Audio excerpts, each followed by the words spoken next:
as you know, the water table under the plateau is rising. That's been part of the explanation for the erosion of the Sphinx, which is not correct. The Nile water table is not responsible for the massive water weathering of the Sphinx. Bob Schock put an end to that discussion years ago. What is it, pollution? It's just the general water table of the Nile is rising. No. Responsible for the weathering.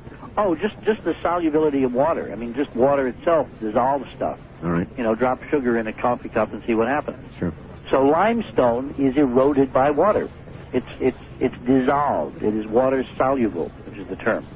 So if the water table is rising, and I do believe that's in part because of the industrialization and megalopolis that Cairo has become, and probably the dams and the bridges built over the Nile are in part responsible for this, and as well drilling for water. You know, when you're in a country in a desert, they've been drilling a lot of wells to try to find more water. Right. Because they are critically dependent on water, and the Nile is not adequate now for the increasing populations. You would think that would drop the level, not raise it. Well, it has to do with water pressure in aquifers, and the fact is that it is common knowledge among geologists that the water table has been rising over the last 50 to 100 years under the Giza Plateau. All right.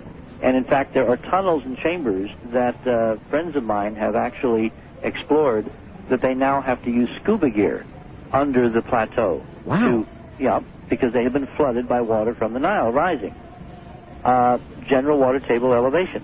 This is not, however, what is responsible for the erosion of the Sphinx.